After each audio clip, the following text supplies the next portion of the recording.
happened? I can't see anything. Why is it so dark suddenly out here? Who is this? Moving from my right to left. He again, from left to right. Where are the lights? What are these strange sounds? Imagine a world around us where we cannot perceive things through our eyes, either because we are born blind or visually impaired due to disease or midlife accident. Our sight accounts for 70% of our sense of the world around us. A birth defect or when midlife crisis like an accident divides us of this vital perceptive mode. Does it mean that life ends there?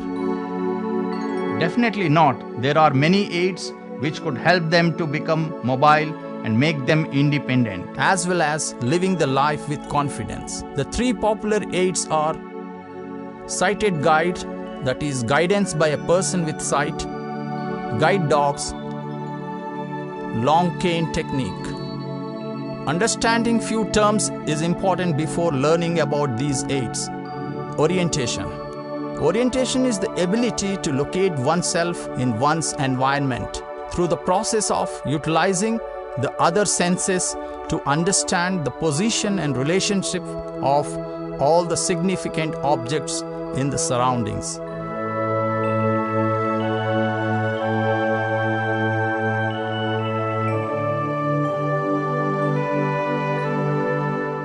Mobility.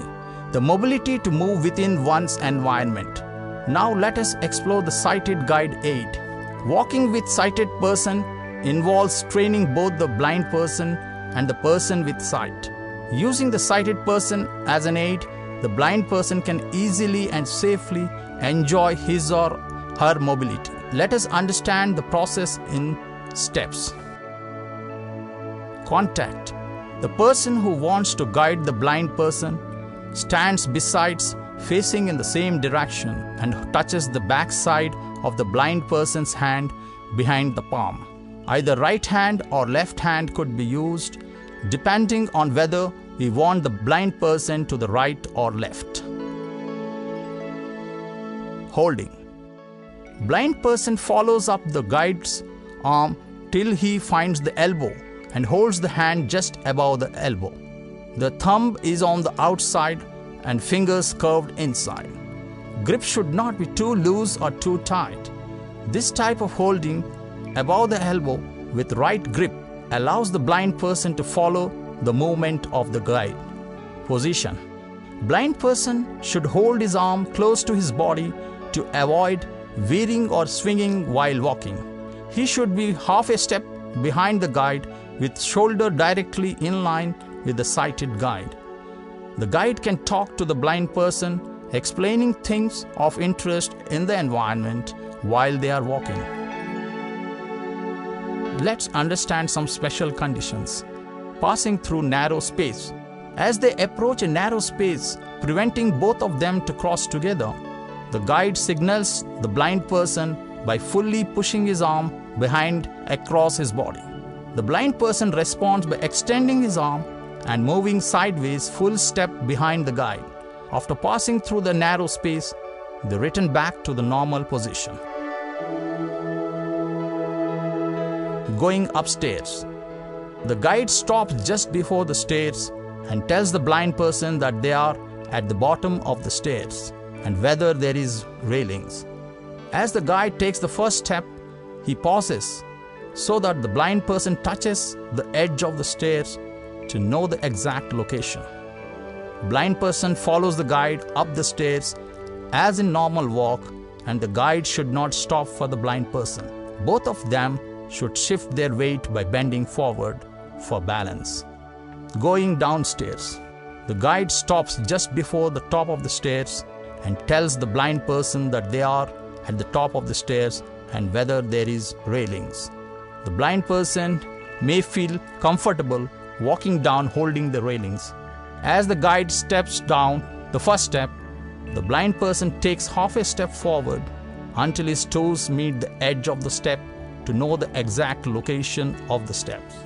Blind person follows the guide down the stairs as in normal walk, and the guide should not stop for the blind person. Both of them should shift their weight by bending backward for balance. Seating techniques. Approaching the chair from front. The guide brings the blind person in front of the chair and places the blind person's hand on the back of the chair so that the person has a factual position. The blind person, using his free hand, feels the seat and ensures that there are no foreign objects on top. The blind person, still holding the back of the chair, moves his leg in front of the chair till the back of his legs touch the chair and sits down. Holding the back of the chair ensures that the chair does not move while sitting. Approaching a chair from behind. The guide leads the blind person to the back of the chair and places the person's hand on the back of the chair. The blind person, using his free hand, follows the back of the chair down to the seat. He feels the seat and ensures that there are no foreign objects on top. The blind person, still holding the back of the chair, moves to the front of the chair and turns around so that his legs are in front of the chair till the back of his legs touch the chair and sits down.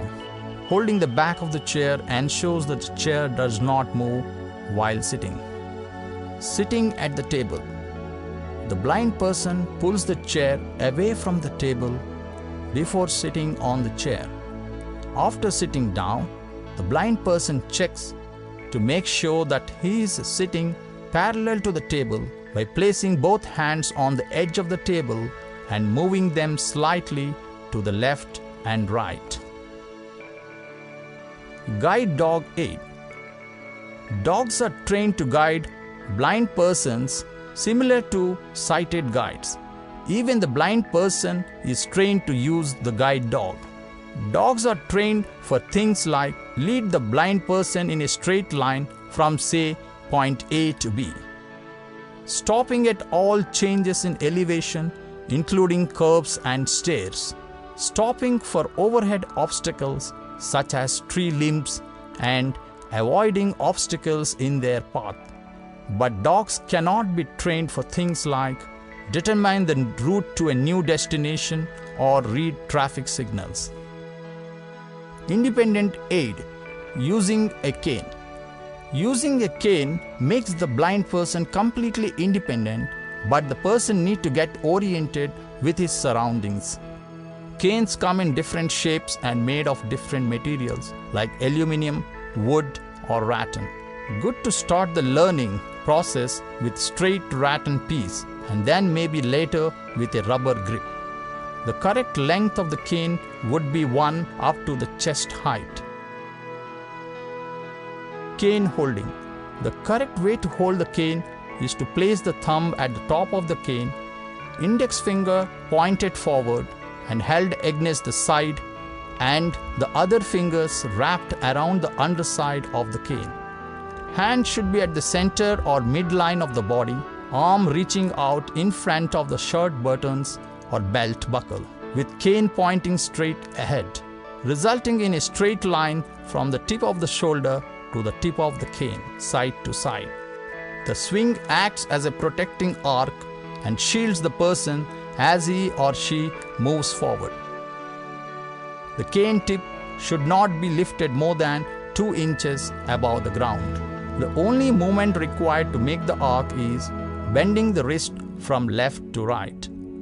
The opposite leg should be forward when moving the cane to right or left. Cane tapping. While walking, the tip of the cane lightly taps the ground in front, used to explore the ground in front, not for listening the sound of the cane. The information is gathered by tapping the tip lightly, not by banging against the ground. Functions of cane. Cane prevents the blind person from bumping into objects found in the pathway like bicycles, animals, trees, lamp, and telephone posts. Gives information about the type of the surface on the ground in front of the person, which is directly in the line of travel. Follow or trail along flat-edged surface like a shoreline at the side of the roadways, buildings, etc., by making sure that each time the cane moves to that side, it touches the flat surface.